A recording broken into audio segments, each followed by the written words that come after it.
আসসালামু আলাইকুম। ঘুম নেই দুটি চোখে, কি যে করি আর কিবা বলে লোকে। এই ঘুমের সমস্যা কার নেই? আজকালকার আহ, সময়ে যেখানে মানুষ নানাবিধ অস্থিরতা, নানাবিধ সমস্যায় সংক্রান্ত হয়ে সবসময়ই তটস্থ থাকে, আহ, তখন ঘুম তো আসলে একটা দুর্লভ বিষয়। চলুন আজকে জেনে নেই ঘুম কেন হয় না।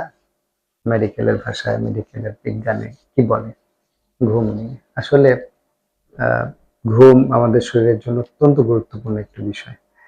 ঘুম সঠিকভাবে হতে হবে এবং রাতেই হতে হবে। ঘুমের জন্য পারফেক্ট টাইম হচ্ছে রাত, কিন্তু এটি অনেকেরই হয় না।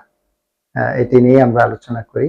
প্রথমত, ঘুম না হওয়ার বড় একটি কারণ হচ্ছে আপনার ডিপ্রেশন এবং আপনার অরিজ, যেগুলি আপনি যে স্ট্রেসের মধ্যে থাকেন সারাটা দিন, এই স্ট্রেস আপনাকে রাতে ভোগায়। আপনি ডিপ্রেশনে ভোগেন, আপনি চিন্তার মধ্যে থাকেন, দুশ্চিন্তাগ্রস্ত হয়ে যান, আপনার ঘুম হয় না। এর ফলে যেটি হয়, এই ডিপ্রেশন আপনার সেন্ট্রাল নার্ভাস সিস্টেমকে এফেক্ট করে, এবং সেন্ট্রাল নার্ভাস সিস্টেম এফেক্টেড হলে পরে তখন রাতের বেলায় ঘুম আসার জন্য যে নার্ভাস সিস্টেমের যে সিগন্যালগুলো, এগুলি সঠিক সময় আসে না, আপনার ঘুম হয় না। তো তবে এই স্ট্রেসটাই একমাত্র কারণ না। আমাদের ঘুম না হওয়ার আরো বেশ কিছু কারণ আমরা আজকে আলোচনা করব। এর আরেকটি কারণ হচ্ছে, যেমন আমরা কিছু সাবস্টেন্স আমরা ইউজ করি, আমরা খাই। হ্যাঁ, যেমন হচ্ছে যে ক্যাফেইন খাই আমরা সারাদিনে। এখন আজকাল কফি ছাড়া অনেকে চলেই না, এবং চা তো একেবারে অনেকবারই খেতে হয়, পান করতে হয় মানুষকে। তো এই কফি বা ক্যাফেইন জাতীয় এই খাবারগুলো আমাদের ঘুম নষ্টের খুব বড় একটা কারণ। আমাদের চাও যদি আমরা বারবার গ্রহণ করি, তাহলে কিন্তু নার্ভাস সিস্টেম কিছুটা এফেক্টেড হয়, এবং সেক্ষেত্রে কিন্তু আমাদের ঘুম আসে না। আমাদের নিকোটিন, আমাদের অ্যালকোহল, আমাদের ইয়াবা বা এরকম রিক্রিয়েশনাল কিছু ড্রাগ আছে, যেগুলি আমরা ইউজ করি কখনো প্রয়োজনে, এবং বেশিরভাগ ক্ষেত্রে আমরা এক ধরনের নেশাগ্রস্ত হয়ে ব্যবহার করি। তো এগুলো যেমন অ্যালকোহল, নিকোটিন, এগুলি আমাদের ঘুমকে একেবারেই নষ্ট করে দেয়, কারণ এগুলি সিএনএস ডিপ্রেশন করে, সিএনএস ডিপ্রেসেন্ট হিসেবে এটা কাজ করে। তো সেন্ট্রাল নার্ভাস সিস্টেমকে যখন ডিপ্রেস করা হয়, সেন্ট্রাল নার্ভাস সিস্টেম কিন্তু পার্টিকুলার টাইমে, আপনার ঘুম যে সময় আসবে, ঘুমের সময় যে সিগন্যালটা দিবে, ওই সময় কিন্তু সে সিগন্যাল দেয় না, বরং সে ইরিটেটেড থাকে। সেন্ট্রাল নার্ভাস সিস্টেম ইরিটেটেড থাকলে আপনার ঘুম তো হবেই না, বরং আরো অনেকগুলো রোগ আপনার শরীরে কিন্তু বাসা বেঁধে যাবে। আমরা ঘুমের ব্যাপারে যদি বলি, তাহলে পরে আমাদের বলতে হয় যে বেশ কিছু রোগ আছে। যেমন আপনার ক্রনিক পেইন, অ্যাকিউট পেইন, হঠাৎ আপনি আঘাতপ্রাপ্ত হলেন, হ্যাঁ, ট্রমাটিক পেইন, সেটি তো ঘুম হবে না, এটি স্বাভাবিক।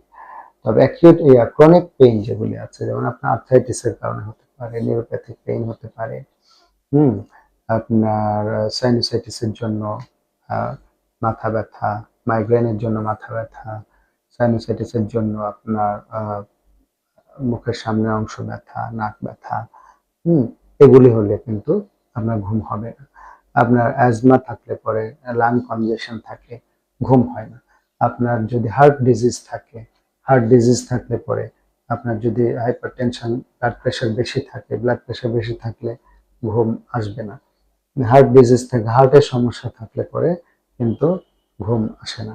আপনার যদি ব্রেনের কোনো সমস্যা থাকে, সেটা সাইকিয়াট্রিক সমস্যাই হোক অথবা কোনো নিউরোপ্যাথিক সমস্যা হোক, এগুলিতে কিন্তু ঘুম হ্যাম্পার হয়।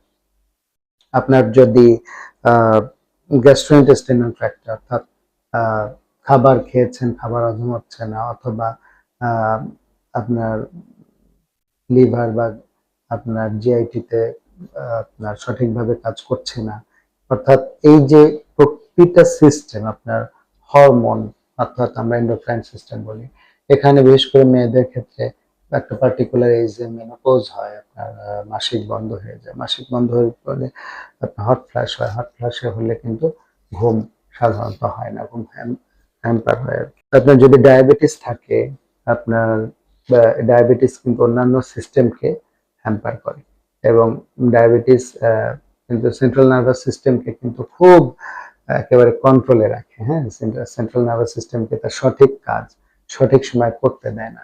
এটার জন্য কিন্তু ঘুম এফেক্টেড হয়। আপনার যদি কিডনি ডিজিজ থাকে, আপনার কিডনিতে যদি আপনার সিকেডি ক্রনিক কিডনি ডিজিজ থাকে, সিকেডি পেশেন্টদের কিন্তু ঘুম হবে না, কারণ সিকেডি পেশেন্টদের ক্ষেত্রে কিছু হরমোন, কিছু এনজাইম এবং অন্যান্য কিছু সিস্টেমের ইমব্যালেন্স হওয়ার কারণে কিন্তু ঘুম হয় না। তাহলে আমরা বুঝলাম যে আমাদের অলমোস্ট প্রতিটা সিস্টেমটাই কিন্তু যদি ইমব্যালেন্সড হয়, তাহলে পরে প্রথম যে সমস্যাটা হয় সেটা হচ্ছে যে আমাদের ঘুমটা, হ্যাঁ, বিপদগ্রস্ত হয়, ঘুমটা সঠিক সময় হয় না। অর্থাৎ এই তথ্যগুলো দেওয়ার কারণ হচ্ছে আজকে থেকে আপনারা জানবেন যে ঘুম না হওয়াটা কেবলমাত্র মানে অনেকে বলেন যে আমাদের এই দুশ্চিন্তা, স্ট্রেস। না, অবশ্যই আমাদের দুশ্চিন্তা, স্ট্রেস এখন বেড়েছে অন্য যে কোনো সময়ের থেকে, এবং সেটা ঘুমকে অবশ্যই ব্যাঘাত করছে। কিন্তু তার মানে এই না যে একমাত্র এই স্ট্রেসের কারণে আমাদের ঘুম হচ্ছে না।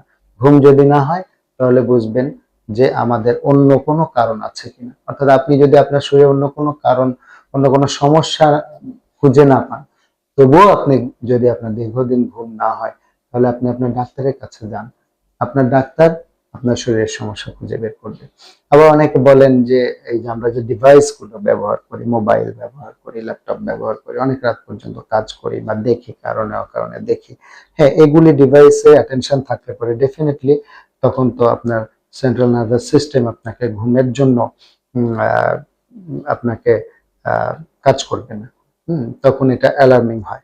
কিন্তু তার মানে এই না যে আপনি মানে শুধু এইটার কারণে আপনার ঘুম হচ্ছে না। অর্থাৎ আমরা কিন্তু খুব স্পষ্ট করে বললে যে আমাদের কিছু যে ভাইবস তৈরি হয়ে গেছে, যে স্ট্রেস এবং ডিভাইস আমাদের ঘুম নষ্ট করে ফেললো। আসলে এটা আমাদের ঘুমকে হ্যাম্পার করে, কিন্তু মনে রাখতে হবে এই দুইটা ভাইবস তুলে আমরা যেন ঘুম নষ্টের অন্য মূল কারণগুলো, যেগুলি আমাদের শরীরে বাধা বেঁধেছে, আমার শরীরে আমার ইভেন আমার ক্যান্সার হতে পারে, ইভেন আমার অন্য কোনো বড় রোগ হতে পারে, যেগুলি নিয়ে আমরা আলোচনা করলাম, যেগুলির কারণে আমাদের ঘুম নষ্ট হয়, সেগুলি কিন্তু আমরা আড়ালে রেখে দিচ্ছি। অর্থাৎ আপনি ঘুম যদি আপনার দীর্ঘদিন ধরে রেগুলার আপনি যদি ঘুমোতে না পারেন, তাহলে আপনি অবশ্যই আপনি আপনার চিকিৎসকের কাছে যাবেন, আপনার বিস্তারিত হিস্ট্রি খুলে বলবেন। চিকিৎসক আপনাকে আপনার হিস্ট্রি নিয়ে আপনাকে ক্লিনিক্যালি পরীক্ষা করে তারপরে তিনি আপনার রোগ নির্ণয় করবেন, চিকিৎসা দিবেন। আশা করি আপনারা এই তথ্যগুলো থেকে উপকৃত হবেন। ভালো থাকবেন। আল্লাহ তাআলা আপনাদেরকে ভালো রাখুন। আসসালামু আলাইকুম।